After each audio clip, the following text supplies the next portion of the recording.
Bonjour les amis, aujourd'hui on se retrouve pour cette nouvelle vidéo concernant le transport membranaire. Donc, premièrement la membrane plasmique. Donc les organismes changent de la matière et de l'énergie avec le milieu extérieur. Cet échange se fait à travers des structures individualisées appelées membranes. Donc, la membrane cellulaire assure un rôle anatomique et fonctionnel. Le rôle anatomique, ça veut dire qu'elle joue le rôle de structure du squelette de la cellule et le rôle fonctionnel, c'est le transport des éléments nutritifs et des déchets à travers la membrane cellulaire. Et donc, avant de commencer, j'aimerais avoir donné une toute petite définition du membrane plasmique. J'ai déjà traité la membrane plasmique dans une vidéo.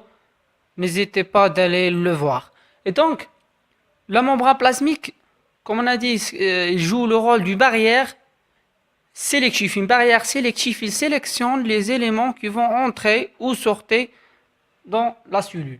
Et donc, la membrane plasmique est constituée d'une bicouche lipidique, comme vous voyez dans l'image en rouge, une bicouche lipidique, deux couches de lipides qui sont hydrophobes et constituées aussi de protéines, comme vous voyez dans l'image, des protéines transmembranaires, des protéines de transport et des glucides, etc. etc. Mais les constituants, les majeures constituants sont les lipides et les protéines. Donc, le transport membranaire. Donc, la membrane plasmique possède la propriété de réguler les échanges de molécules et d'ions entre le milieu extracellulaire et le milieu intracellulaire. Donc, il y en a deux catégories de transport. Il y en a le transport passif et le transport actif. Dans le transport passif, il y en a deux grands groupes. Il y en a la diffusion simple et la diffusion facilitée. Dans le transport actif, il y en a le transport actif primaire et le transport actif secondaire. On va voir tout ça en détail. Et donc, on passe au transport passif. Premièrement, la diffusion simple. Donc, premièrement, on parle de diffusion simple lorsque la substance ou la molécule ne traverse que les lipides membranaires, ne traverse que la bicouche lipidique. Comme vous voyez dans l'image, il n'y a pas l'intervention d'autre chose que les lipides. Et donc, aucune protéine membranaire n'est appliquée dans ce processus. Et le flux net de molécules à travers la membrane s'effectue dans le sens du gradient de concentration, c'est-à-dire du compartiment où la concentration est plus élevée vers le compartiment où la concentration est la plus faible, comme vous voyez dans l'image. Ça veut dire quoi cette notion-là? Ça veut dire c'est le sens du passage du molécule ou bien du substance se fait selon le gradient de concentration. Ça veut dire la molécule ou bien la substance se déplace du compartiment où la concentration est plus élevée vers le compartiment où la concentration est moins élevée. Donc, le déplacement s'est fait selon le gradient de concentration. Mais pour les gens qui étudient le module de physiologie animale, le passage se fait selon le gradient électrochimique. Ça veut dire selon le gradient électrique et le gradient chimique, ça c'est entre parenthèses. On revient. Donc, la diffusion simple est un processus non sélectif, puisque toute molécule qui se dissout dans la membrane plasmique est capable de la traverser. Cette notion, ça veut dire que la diffusion simple, c'est un processus non sélectif. Ça veut dire ne sélectionne pas les substances qui vont traverser la bicouche lipidique, puisque toute molécule est capable de dissoudre dans la bicouche lipidique, elle est capable de traverser la membrane plasmique. Donc, comme vous voyez dans cette image, les gaz peuvent traverser la membrane plasmique par diffusion simple, les gaz tels que le CO2, l'oxygène et le NO. Donc les petites molécules comme l'urée, l'éthanol, l'eau une petite molécule, une petite quantité traverse la membrane plasmique grâce aux diffusions simples et une grande quantité se passe à travers la diffusion facilitée, ça on va le voir, grâce aux aquaporines. C'est les aquaporines qui... Donc, comme vous voyez dans l'image, toutes les molécules qui sont chargées ne traversant pas la membrane plasmique, soit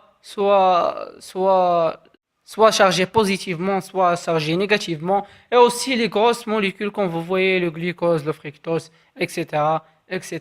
Donc, à retenir, plus la molécule est chargée, plus ne traverse pas la membrane plasmique par diffusion simple.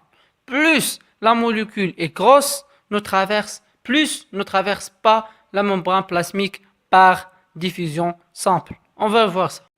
Et donc, on passe aux facteurs qui régulent la diffusion simple.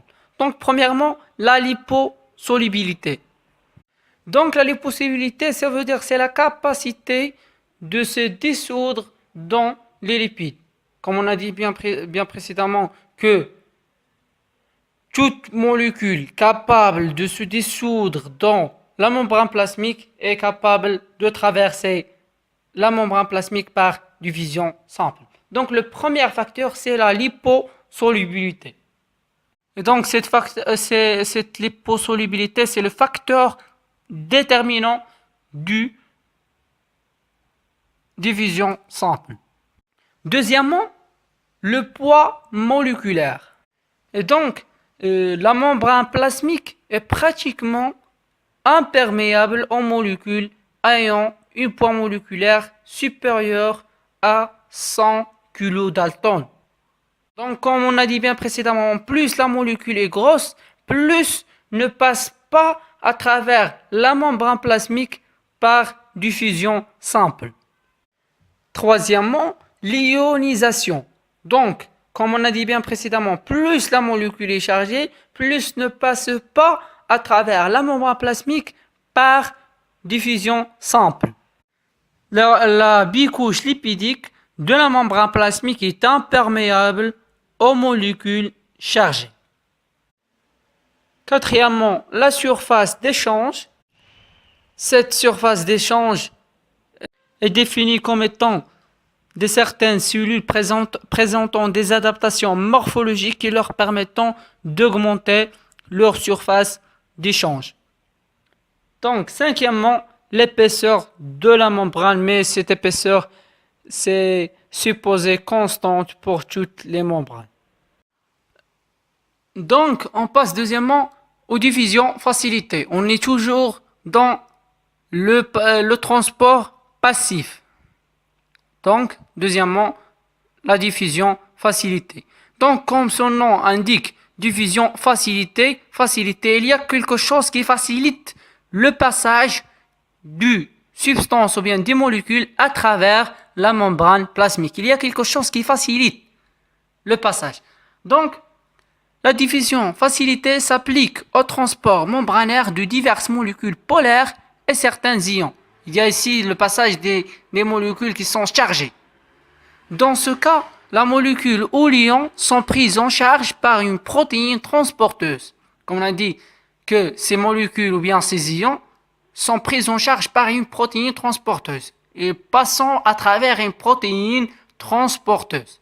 Donc, cette protéine, ce qui évite le contact avec la bicouche lipidique lors de son transfert vers l'eutrophase de la membrane. Donc, cette protéine transporteuse évite que la molécule à transporter de toucher la membrane plasmique. Donc, cette protéine transporteur évite le contact avec la bicouche lipidique. Et donc, ce processus ne consomme pas l'énergie Ah oui, j'ai pas donné, c'est la différence entre le transport passif et le transport actif. La différence majeure entre le transport passif en général et le transport actif en général, c'est que le transport passif n'utilise jamais, il n'utilise pas l'énergie, il est un mécanisme simple et contrairement au transport actif, elle utilise l'énergie. Ça, bien évidemment, c'est connu. Et donc, la différence de concentration est le moteur du transport. Cette notion, ça veut dire quoi? Ça veut dire c'est que le passage des molécules ou bien des substances ou bien des ions se fait du compartiment où la concentration est plus élevée, comme vous voyez dans l'image, vers le compartiment où la concentration est moins élevée. Ça veut dire du compartiment où la concentration est grande au compartiment où la concentration est faible, comme vous voyez dans l'image. Comme j'ai dit, bien évidemment, il y a, comme on a dit bien précédemment, que, par exemple, l'eau passe à travers la membrane plasmique par simple diffusion, par diffusion simple, et on a dit qu'une grande quantité passe par diffusion facilitée à travers les aquaporines. Les aquaporines sont des... Est-ce clair ce diffusion, cette partie de diffusion facilitée? Si vous n'avez pas compris quelque chose, n'hésitez pas à poser vos questions dans les commentaires. Ah oui, premièrement, avant d'attaquer la partie du diffusion, du transport actif, je vais vous donner le type de transport à travers soit les canaux ou bien à travers soit les différents transporteurs connus. Donc, premièrement, on a le transport uniport. Donc, ce type de transport permet le déplacement dans une seule direction d'une seule molécule à travers la membrane plasmique, comme vous voyez dans l'image. Et donc, le deuxième type de transport, c'est le transport par symport. Et donc,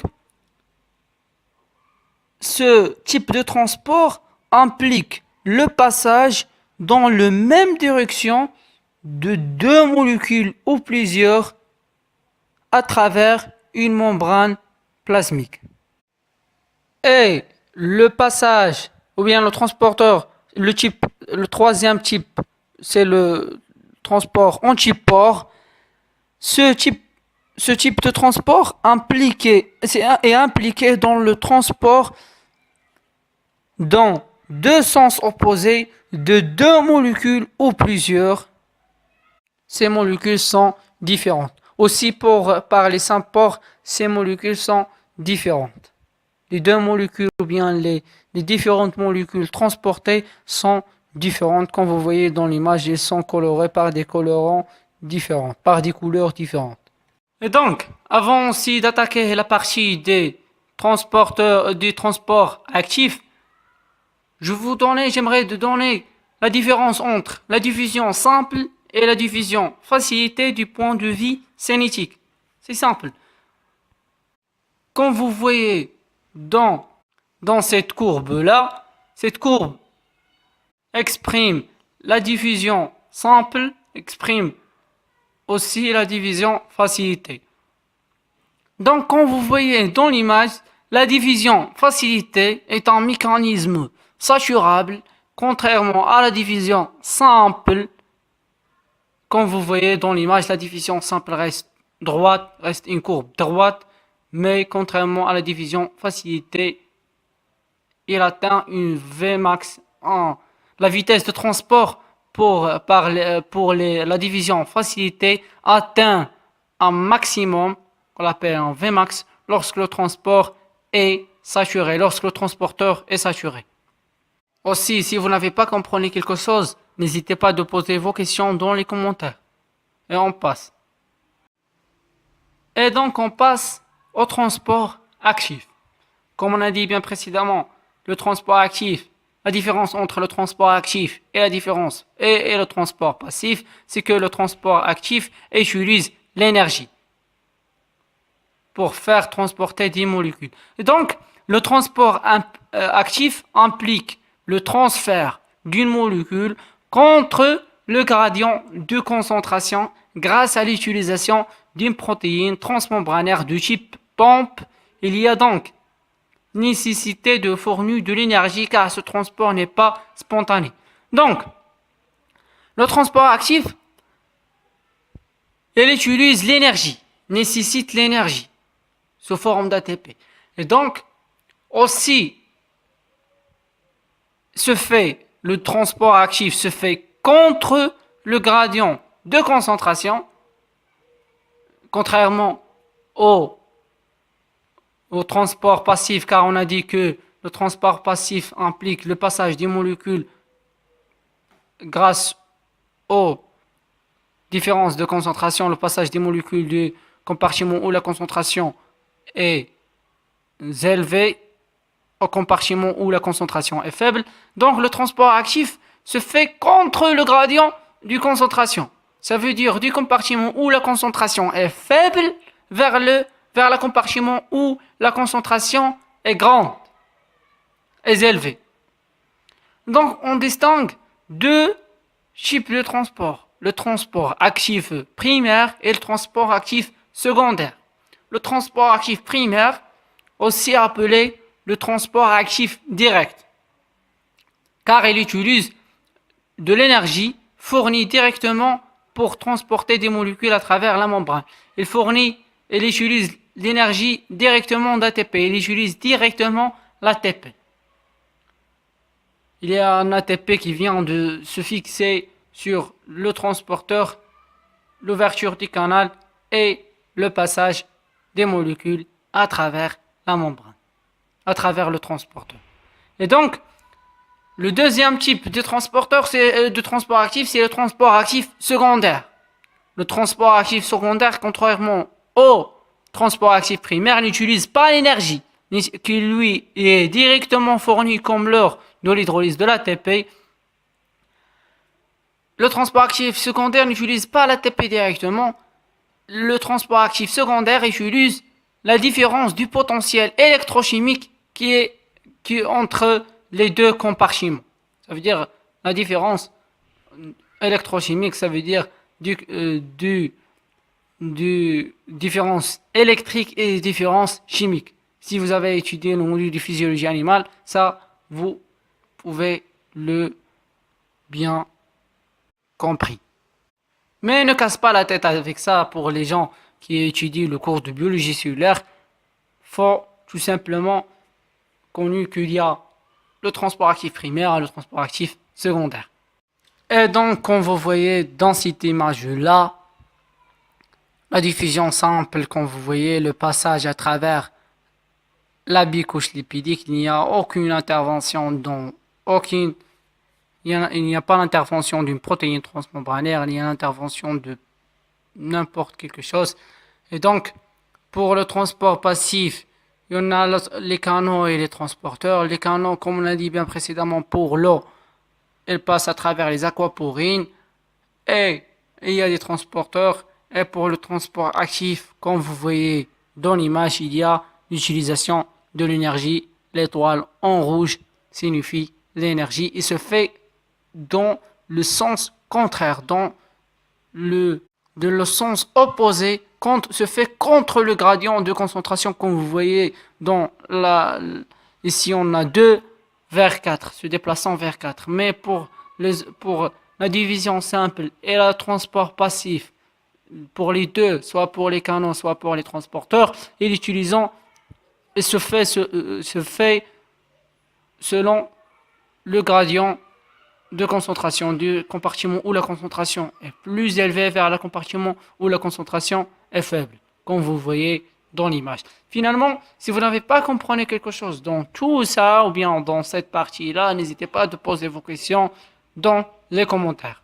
Donc finalement, comme vous voyez dans cette image-là, la différence entre le transport passif et le transport actif. Donc finalement, on fait un résumé, comme on a dit bien précédemment, il y en a deux types de transport. Il y en a le transport passif et le transport actif. On a dit que le transport passif, il y en a deux. Il y en a la diffusion simple et la diffusion facilitée. On a dit que la diffusion simple se fait à travers la membrane plasmique. On a dit que la diffusion facilitée se fait à travers des transporteurs ou bien des canaux, sans l'utilisation de l'énergie bien évidemment. On a dit que le transport actif, il y en a deux. Il y a le transport actif primaire, le transport actif secondaire. On a dit que le transport actif se fait grâce à l'utilisation de l'énergie, se fait aussi contre le gradient de concentration, contrairement au transport passif qui se fait selon le gradient de concentration. Finalement, si vous avez des questions, n'hésitez pas à poser vos questions dans les commentaires. N'hésitez pas à cliquer sur like, subscribe. Et si vous n'avez pas compris quelque chose dans toute la vidéo, ou bien dans une partie de la vidéo, n'hésitez pas à poser vos questions. Je répète, n'hésitez pas à poser vos questions, n'hésitez pas à poser vos questions. Et à bientôt. Au revoir.